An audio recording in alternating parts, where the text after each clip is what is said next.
नमस्कार दोस्तों, आपके साथ हूं रहमान सैफी और आप देख रहे हैं फिर से मेरे साथ आज साया न्यूज। बात करने वाला हूं आज बीती 29 सितंबर को लेकर, जिसमें सफाई कर्मचारियों के एक बहुत बड़े समूह ने विशाल प्रदर्शन किया, पैदल पदयात्रा की। करण सिंह महरोलिया साहब मेरे साथ आज विंडो पर मौजूद है, क्योंकि जाने का समय नहीं था, कुछ प्रॉब्लम थी कुछ और किसी तरह की, इसलिए आज विंडो पर मैंने बुलाया है महरोलिया साहब को और ये जानने की कोशिश करूंगा और तमाम सफाई कर्मचारी वर्ग के साथ साथ तमाम वाल्मीकि समाज तक ये जानकारी पहुंचाऊंगा आखिर पद यात्रा का फायदा क्या हुआ और पद यात्रा क्यों की गई। और सबसे यहाँ पर एक बड़ी बात मैं आपको जरूर बताऊंगा, करण सिंह महरोलिया साहब एक अकेले एक ऐसे नेता हैं जिन्होंने हमेशा से कर्मचारियों के प्रदर्शन को लेकर, उनकी मांगों को लेकर, उनके हक की बात को लेकर कुछ इस तरह की बातें की हैं और इसी तरह का अपना रूप बनाया है जिससे प्रशासन हमेशा से सत्ते में आया है। क्या आज जो रूप है, जिस तरह से ये बनाया गया, करण सिंह महरोलिया साहब ने पूरी जो है बेड़ियों से अपने आप को जकड़ लिया और तब ये पद यात्रा की। महरोलिया साहब, आपका स्वागत है बहुत बहुत आज साया न्यूज के ऊपर।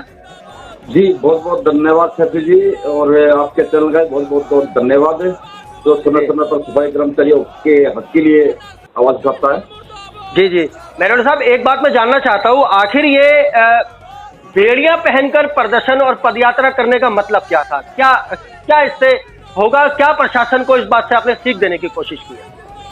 देखिए, बेड़िया पहनने का जो मेरा तात्पर्य था वो ये था कि हम शासन और प्रशासन को दिखा सके कि हमारा जो सफाई कर्मचारी किस तरह से गुलामी की जंजीरों में जकड़ा हुआ है। जो बेड़िया मैंने पहनी थी वो तो सबने देखी, लेकिन वो बेड़ियां जो बरसों से सफाई कर्मचारी के पैरों में है, हाथों में है, गले में है, वो बेड़ियां किसी को दिखाई नहीं देती। और वो बेड़ियां हैं 25 साल की बंधुआ मजदूरी। देखिए, 25 साल तक सफाई कर्मचारियों को बंधुआ मजदूर की तरह काम कराना, उनको वेतन ना देना, उनको रेगुलर ना करना, उनके एरियर ना देना, तो ये हमने उससे दर्शाने की कोशिश की थी कि हमें जो सफाई कर्मचारी हैं वो आज भी आजादी के 75 साल भी किसी बंधुआ मजदूर से कम नहीं है। आखिर महरोलिया साहब, एक सवाल इससे खड़ा होता है, 25 साल से आपने बताया, मैं भी मानता हूँ उस बात को, अपनी जगह पे ठीक है वो बात, लेकिन 25 साल से ही इतनी सारी यूनियन है और आज की डेट में तो दिल्ली में तकरीबन 50 के आसपास यूनियन काम करती हैं। इतनी सारी यूनियन कार्यकर्ताओं नेताओं के होने के बावजूद ये बेड़ियां नहीं टूट पा रही, आखिर वजह क्या है? देखिए, बहुत सारी इसमें देखिए बहुत सारी समस्याएं हैं, बहुत सारे पहलू हैं और उस सारे पहलुओं को कुरेदना ठीक नहीं रहेगा, क्योंकि अगर मैं कुछ शब्द ऐसे बोल दूंगा तो बहुत सारे हमारे साथी हैं जो यूनियन के लोग हैं, उनको शायद वो बात बुरी लगे, क्योंकि सफाई कर्मचारियों के हित में कम और अपने निजी स्वार्थ में यूनियन ज्यादा चलती है। हाँ बिल्कुल। तो ये सबसे बड़ा कारण रहा है। नहीं तो 25 साल अगर कर्मचारी को कच्चा रखा गया है तो ये कहीं ना कहीं हम सब की कमजोरी है, हम सब की नाकामी है। इसके लिए हम सब दोषी हैं, जितने भी संगठन पूरी दिल्ली के अंदर चल रहे हैं इसमें हम सब दोषी हैं। तो अब अगर जैसे कि अभी हमने झाड़ू प्रदर्शन किया और इससे पहले भी हमारे जो साथी हैं वो भी लगातार आंदोलन कर रहे हैं, तो अगर हमारे प्रयास से अगर हमारा सफाई कर्मचारी रेगुलर हो जाता है और जो हमारे सफाई कर्मचारी जिन्होंने कोरोना काल में शहादत दी है उनके आश्रितों को पक्की नौकरी मिल जाती है, और जो हमारे सफाई कर्मचारी 2003 और 2004 से पक्के माने गए हैं उनको एडिड मिल जाता है, मेडिकल कैशलेस कार्ड मिल जाता है, तो भी ये छोटी बात नहीं होगी, बहुत बड़ी बात होगी। महरोलिया साहब, मेरा एक सवाल है यहाँ पर, मैं आपको रोकना चाहूंगा। एक सवाल मेरा आपके ही सवाल से, वो सवाल मेरा निकला आपके जवाब से जी। कोरोना काल के अंदर जिन सफाई कर्मचारियों ने अपनी शहादत दी, दिल्ली सरकार, केंद्र सरकार, खुद निगम प्रशासन ने एक राशि, एक नौकरी देने का वादा किया। आज बीता 1 साल हो गया उस लॉकडाउन को, कोरोना को चलते हुए, क्या आपके हिसाब से प्रशासन ने इस पर कोई सुनवाई की? देखिए, बहुत दुर्भाग्य की बात है, जिन सफाई कर्मचारियों ने 20-20, 25-25 किलोमीटर पैदल चल करके अपने काम को अंजाम दिया, अपने काम मेहनत और लगन ईमानदारी से अपने काम को किया और अपनी शहादत दी, तो और उनके आश्रितों को पक्की नौकरी ना दे करके, उनको सम्मान राशि ना दे करके, चाहे दिल्ली सरकार हो चाहे एमसीडी हो, तीनों निगमों में, तो इन लोगों की बहुत बड़ी नाकामी रही है। ये लोग फेलियर साबित हुए हैं, चाहे वो ईस्टर्न सिटी हो, तो साउथ हो, चाहे नॉर्थ हो, ये लोग फेल हुए हैं, अपने काम को ठीक तरह से नहीं कर पाए हैं, जबकि सफाई कर्मचारी ने अपना काम मेहनत और ईमानदारी से किया है। एक बात और, एक सवाल और भी है मेरा यहाँ पर, इसी बात से जुड़ा हुआ है, क्योंकि एक बहुत बड़ा विशाल प्रदर्शन अभी अभी आप लोगों ने सबने किया है मिलकर। जी। दिल्ली का सफाई कर्मचारी आयोग, जिसके जो चेयरमैन है वो हमारे संजय गहलोत जी हैं, जो निगम के एक बहुत ही महान नेताओं में से जिनकी गिनती होती है, जिन्होंने सफाई कर्मचारियों की लड़ाई हमेशा सड़कों पर लड़ी है। मैंने खुद देखा है उसको, और मैंने हर खबर को उनकी कवर भी किया है। क्या आज उनकी चुप्पी किस बात की तरफ इशारा कर रही है? आखिर वो चुप क्यों है इस पूरे प्रदर्शन, इन समस्याओं, इन जितनी भी सफाई कर्मचारियों को आज तकलीफ उठानी पड़ रही है, आखिर वो चुप, सफाई कर्मचारी आयोग चुप क्यों है इस बात को? नहीं, देखिए, मुझे भी इस बात का बेहद अफसोस है, क्योंकि कई महीने से लगातार आंदोलन चल रहे हैं और माननीय चेयरमैन साहब, दिल्ली सफाई कर्मचारियों के चेयरमैन साहब की ओर से कोई भी स्टेटमेंट या कोई भी बयान नहीं आया है कि दिल्ली नगर निगम या दिल्ली सरकार सफाई कर्मचारियों के हित में क्या कर रही है। तो मुझे भी इस बात का थोड़ा सा मलाल हो रहा है कि माननीय चेयरमैन साहब की ओर से कुछ नहीं आया कोई शब्द, तो ये थोड़ा सा अटपटा लगता है। हाँ बिल्कुल। एक चीज और भी है यहाँ पर, इसी से जुड़ा एक सवाल और भी है मेरा।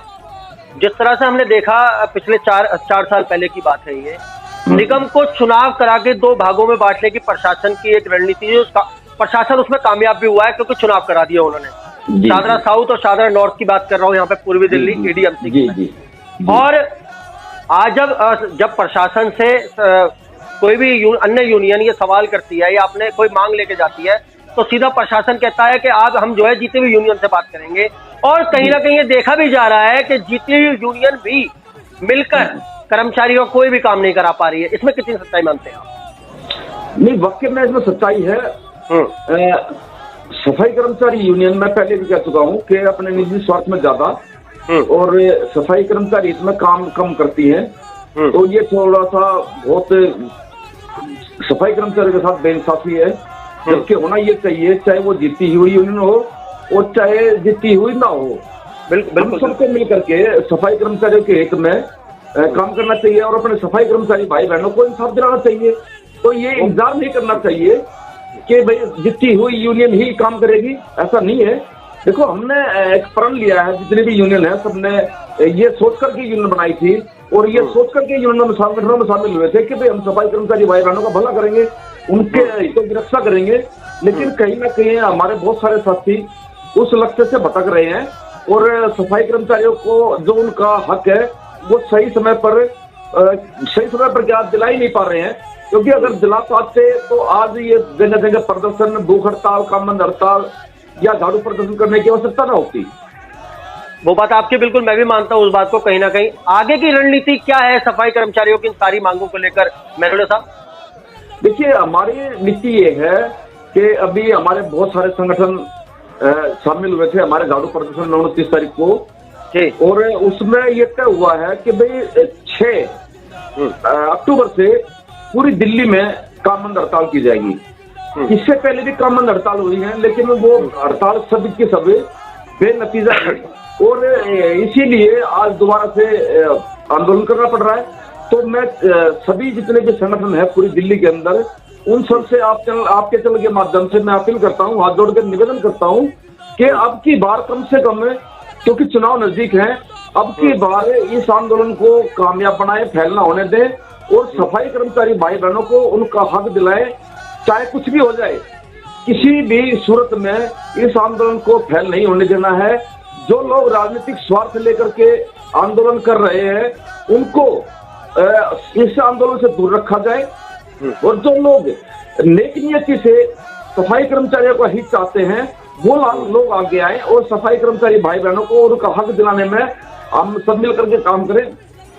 मेहरुल्लाह साहब, एक आखिरी सवाल है मेरा, बिल्कुल ये, आज सफाई कर्मचारी जो है हताश है क्योंकि उसकी मांगे पूरी नहीं हो रही हैं, उसकी समस्या जो कि क्यों है, उसके घर में परेशानी है, उसकी बेटियों की शादी नहीं हो पा रही है, बेटों को शिक्षा नहीं मिल पा रही है, घर में बहुत सारी दिक्कतें हैं क्योंकि उसको उसका जो अधिकार है वो प्रशासन की तरफ से नहीं मिल पा रहा है।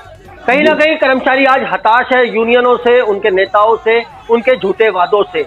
इस बार कितना आश्वासन आपकी तरफ से मिलने वाला है कर्मचारियों को कि इस बार उनकी मांगों में से कुछ मांगे तो कम से कम पूरी हो जाएंगी? क्या कहें, क्या संदेश देना चाहेंगे कर्मचारी? देखिए, मैं ये कहना चाहूंगा कि कर्मचारी, इतने में हमारे कर्मचारी भाई बहनों को सबसे उनसे अपील करना चाहूंगा कि वो इस बार कम से कम लास्ट, देखो मेरा मानना भी है कि ये रोज का धंधा हो गया है आंदोलनों का, लेकिन मैं कहता हूँ कि ये आंदोलन अंतिम आंदोलन हो। और सफाई कर्मचारी भाई बहन जो भी, देखिए हमारे जो कैशलेस कार्ड की बात है या एटीएम की बात है, वो तो हमें लड़ लेंगे 2 महीने बाद 4 महीने बाद ले सकते हैं, लेकिन जो कर्मचारी आज 12,000 13,000 रुपए की सैलरी ले रहा है, उसकी घर की स्थिति बहुत दयनीय है। उनका पक्का होना बहुत ही अनिवार्य है। सबसे पहले प्रायोरिटी पर ये डिमांड हमारी होनी चाहिए कि हम सबसे पहले अपने सफाई कर्मचारी भाई बहनों को पक्का कराएं। और जितने भी सफाई कर्मचारी भाई बहन मुझे सुन रहे हैं, उनसे मैं कहना चाहूंगा कि आपने हमेशा हम पर विश्वास किया है, सफाई कर्मचारियों की जितनी भी यूनियन है उन सब पर विश्वास किया है, और इस बार भी आपने मौका दिया है, तो मैं आप सबको विश्वास दिलाना चाहता हूं कि आपके विश्वास को हम टूटने नहीं देंगे, और आपका जो हक है वो आपको हर हाल में दिलाकर रहेंगे, चाहे हमें किसी भी हद तक गुजरना पड़े। तो विश्वास बनाए रखें और इस आंदोलन को अंतिम आंदोलन समझें। तो ये हमारे साथ थे करण सिंह बहरोलिया साहब, जिन्होंने हमारे तीखे सवालों का बिल्कुल सीधा जवाब दिया, और हमने सफाई कर्मचारियों की तरफ से आए हुए अपने जितने भी सवाल थे लगभग पूछने की कोशिश की है। समय की किल्लत के कारण अगर जो नहीं पूछ पाया हो वो अगले किसी और नेतागण से बुलाऊंगा अपने स्टूडियो में और ये बात उनसे रखूंगा कि आखिर सफाई कर्मचारियों की समस्या कब खत्म होगी। तो दोस्तों, अगले मुद्दे के साथ आपसे दोबारा मुलाकात होगी। जय हिंद, जय भारत, जय संविधान। जय भीम।